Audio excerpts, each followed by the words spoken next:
New into stock we have a really nice car. It's a Citroen Grand C4 Picasso 1.6 HDi 16 valve VTR Plus, and it's a 2009 on an 09 plate, 29,760 miles. Really nice car inside and out, great spec, automatic, 7-seater, plenty of room in it, drives really nice too. It has multi-spoke alloys and it's sat on Michelin Primacy tyres as well. I always say that when people start to scrimp and scrape, the tyres are the first thing to go, and they stop replacing premium tyres with auto rans, so that's always a good sign. Got the roof bars, the side protective mouldings,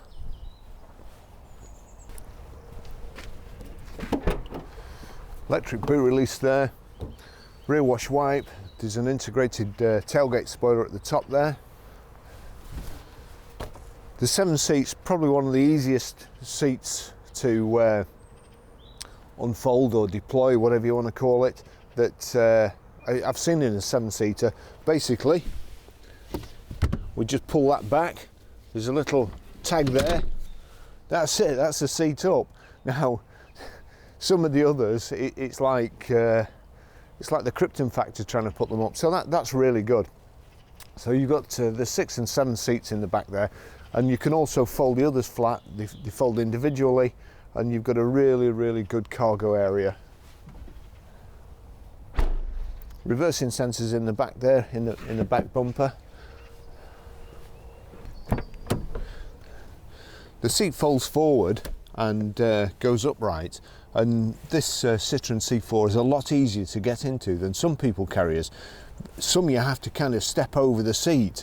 With this one, you can come straight up onto the floor and pull yourself in. Only really suitable for a child or perhaps an adult on a short journey.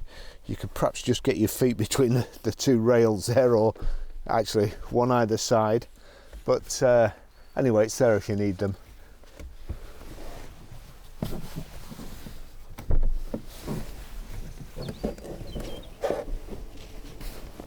But it's not easy to get out of.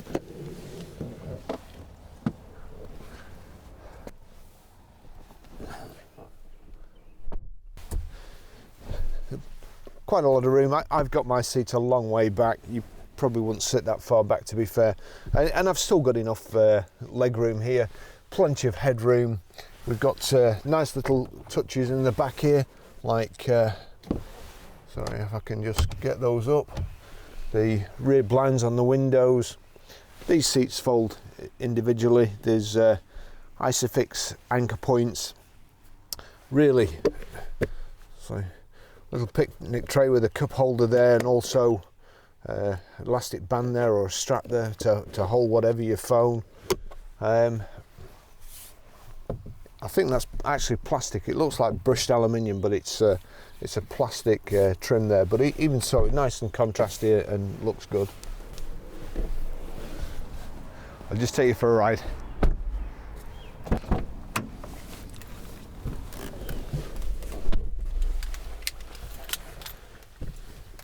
Remote central lock-in, proper key with a proper blade. Get the heater on straight away. It's freezing today. Just tell you about the service history. 0508 2011, 8,713 miles. It was serviced at J.A. Rigby & Sons.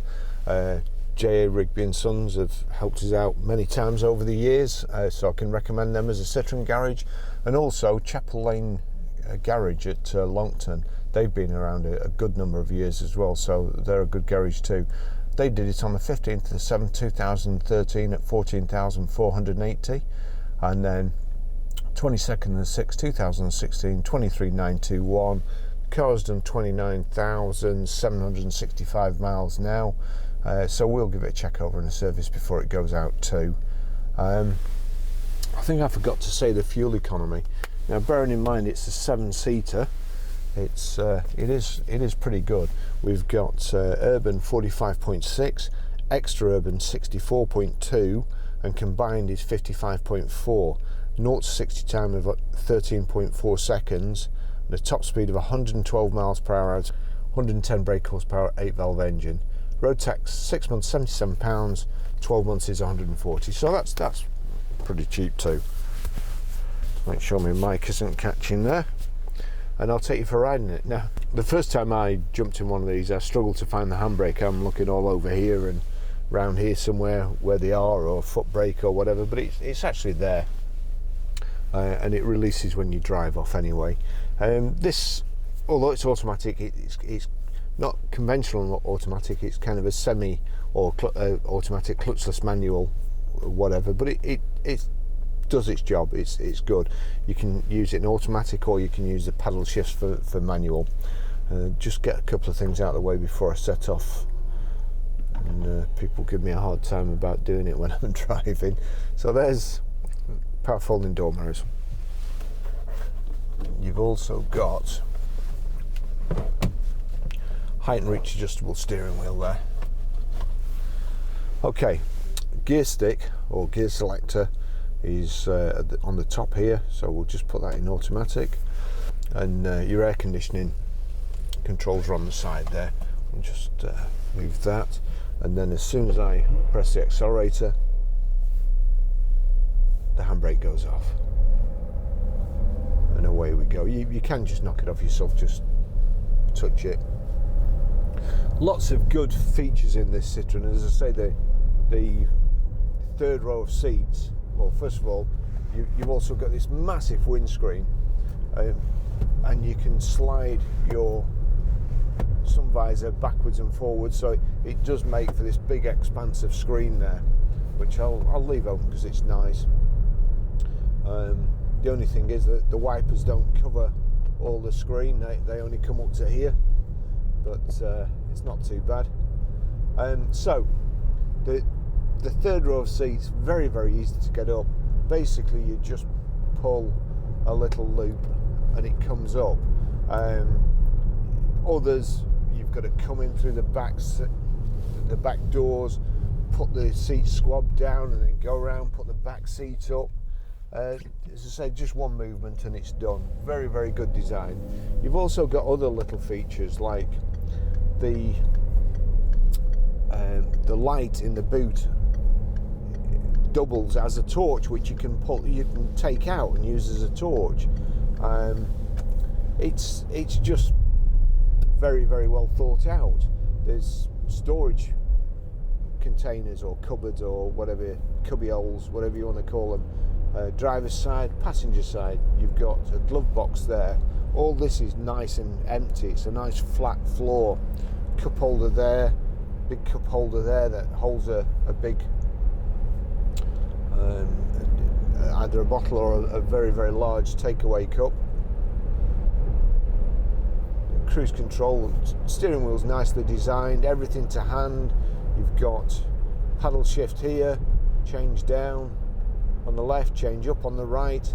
You can move the gear selector into manual there, and then just obviously change up and down using the shifters. CD radio, which you can cover up. I'm not sure why you need to do that, but it's still good. The speedo is nice and clear, nice big digital speedo. Tells you what gear you're in on the left hand side there, and your fuel gauges on the right, coolant temperature on the left, and also rev counter.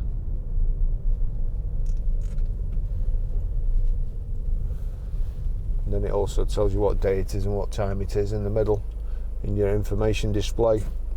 I'm sure there'll be some other things there, so we'll play about with it while I'm going.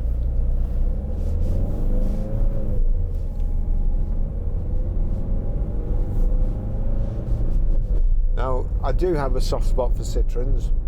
We used to have all sorts of problems with them, electrical faults mostly, but they seem to have gone by the wayside now, and they're very reliable cars. I remember taking a Citroen in off a lady years ago, and when I was valuing a car, I went for driving it, and she said, "Oh, the driver's door window, the electric window, it's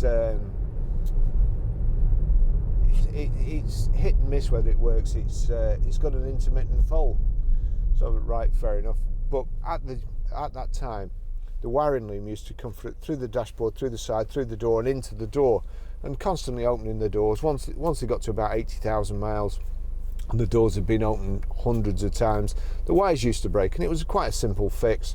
Just thread another piece of wire through and connect it, and you're away. So I assumed it was just going to be that, and probably a 10p fix.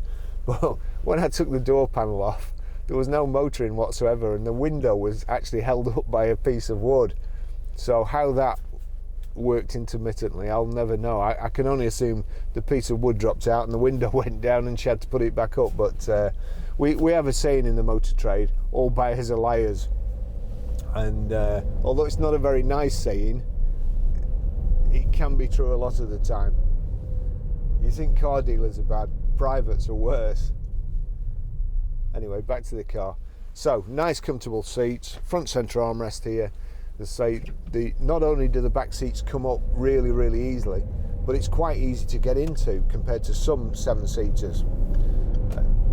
The seat folds, the middle row of the seat folds upright and then slides forward, so you've got quite a big gap.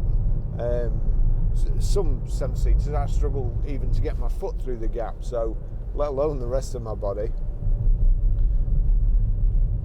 This is a very, very clean car. It's like brand new. The seats are like new. It's lovely outside. Tyres and alloys are all great. We've not even got the pictures on yet, and the phone's already started ringing. I like the feel of it. It's very, very roomy, light, airy, not claustrophobic at all, which some of the 7-seaters can be, especially when you've got 7 people in and a bit of luggage. So it's really, really well thought out. And being a little bit selfish, you may not have gathered this, but I like to have the controls where only the driver can reach them, so passengers can't mess about with the heater. My girlfriend's always turning the heater either up or down or whatever, and it winds me up. But she wouldn't be able to get it from over here because it's just there. So French women must be like that as well.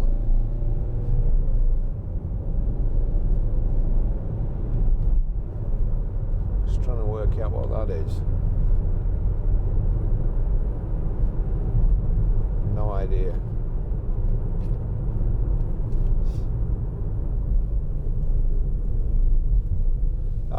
So on the end of the wiper stalk here,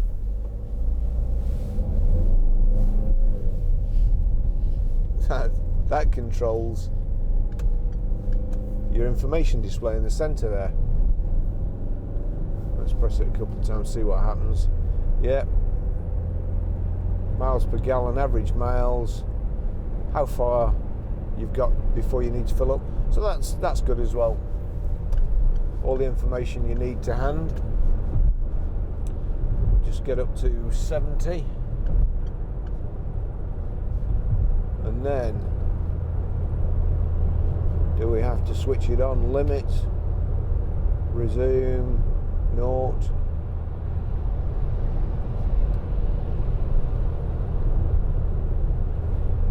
Set.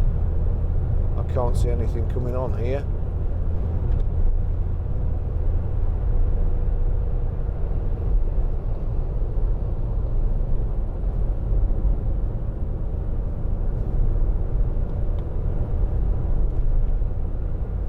That's actually changing the colour of the display. So why is this not? Limiter showing. Right. So you have to turn it up. That's it. Just managed to figure it out before we're coming off the motorway. So let's just get to 70. Going too fast there. Click too many times. 71 at 2,500 revs. Just tuck in here. So it's off in the middle. Down is limit. Click up, it says reg. I thought it was resume at first, so it says reg there, so I imagine that means regulate speed. So regulate, and then just click or set, and that's plus or minus.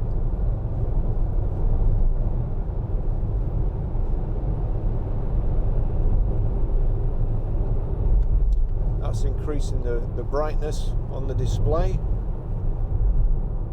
And then you've got your volume controls on the right hand side.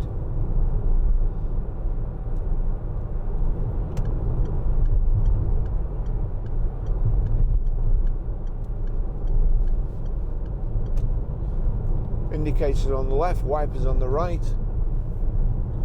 Your fuel flap release is down here. Just here, your electric window switches. Showed you the power folding mirrors already.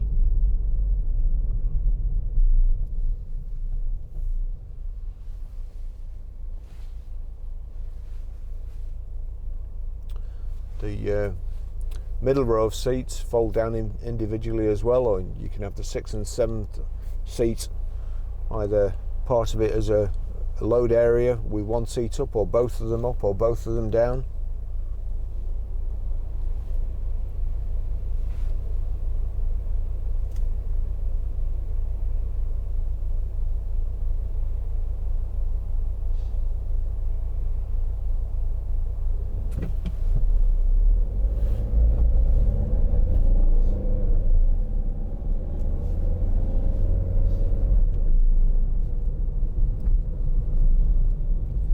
Quite trust this guy in front. No.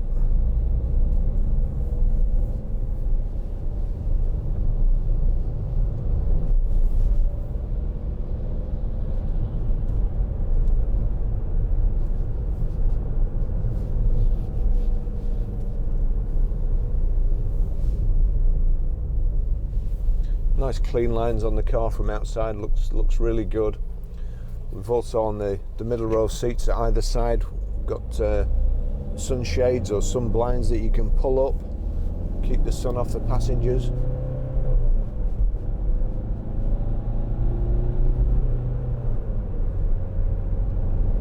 It actually feels faster than the 0 to 60 time would suggest. Oh, we've also got here a cool box. Put your sandwiches and your drinks in.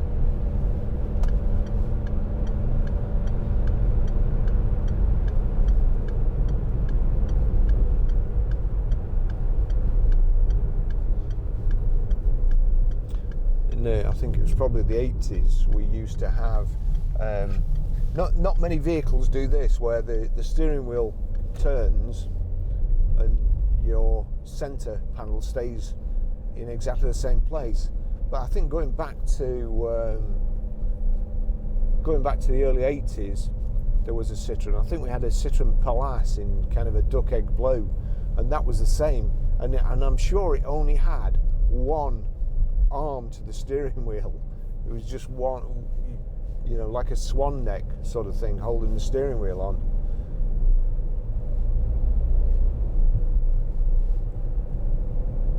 I do like this as well. Good visibility all round. The A pillars, I suppose that technically is the B pillar, which would normally be the A pillar in other cars, but the A and B pillar and the here don't cause massive blind spots.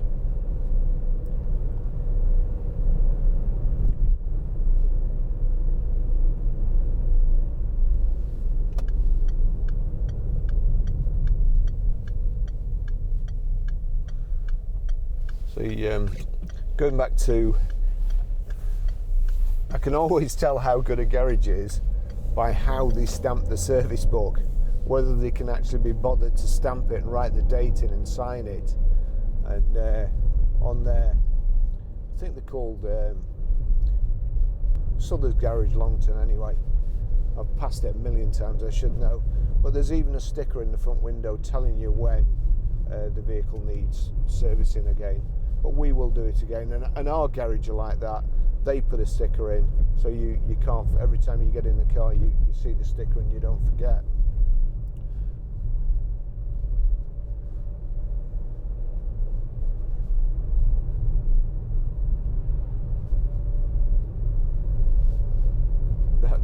That number plate on that Evoque, I think it was, going the other way, looked like jiggered. Must be a farmer or a car dealer.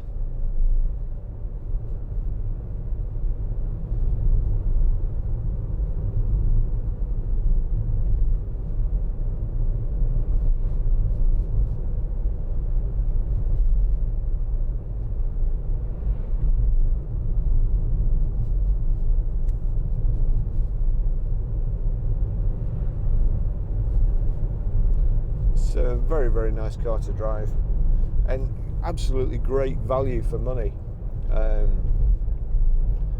We've just sold a Galaxy that is a few years older than this, and I think it's done three times the miles. I'm sure it's done 96,000 miles, and that wasn't much less than this is. So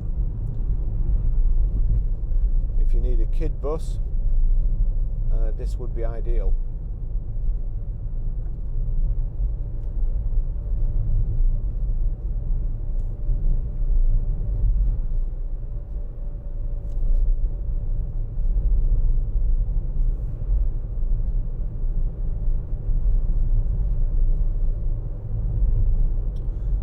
Registered Range Rover in front there.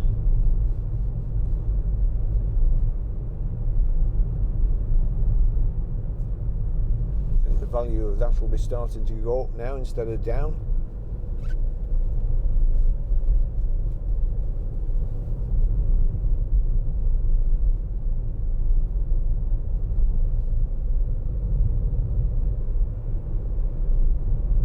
Also, you can always, one thing I will tell you, the first owner, I think, was disabled and has had a chairlift in the back. So there's just a couple of squares cut out of the, it's actually a board. So there's a couple of squares cut out of the board, but not really too detrimental. But when you get a car and the spare key and the other spare key are still on the ring that it came with, that's always good to see as well. You can tell it's been really looked after. Carpets are like brand new.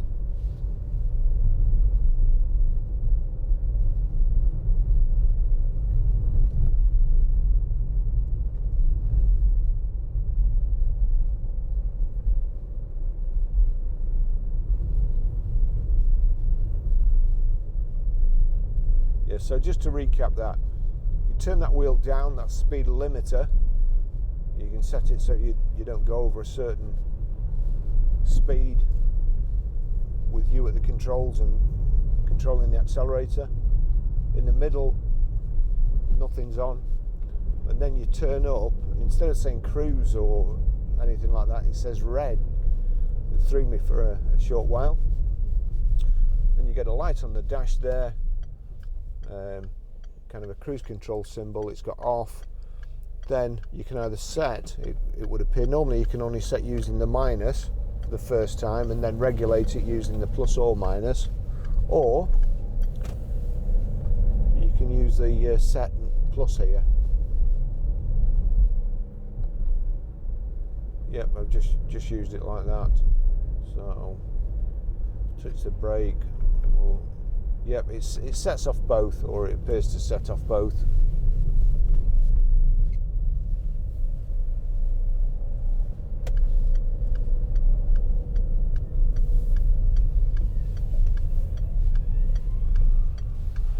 Right, I always there's a lady in Sorrento, well-to-do lady, and she's still driving around in a Citroen Mahari, which I love, the old Jeep style. If I remember, I'll cut a picture of her. Well, I'll try and find the picture I took of her in her Citroen Mahari. It's I always think they were way ahead of the time.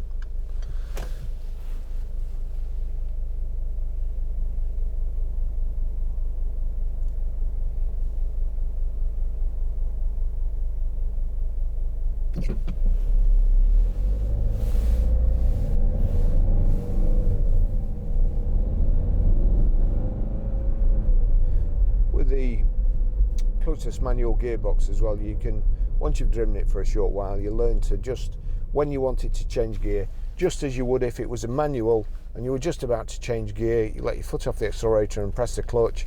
Well, on these, if you just, there's no clutch obviously, if you just let your foot off the accelerator slightly, that promotes a gear change, like that.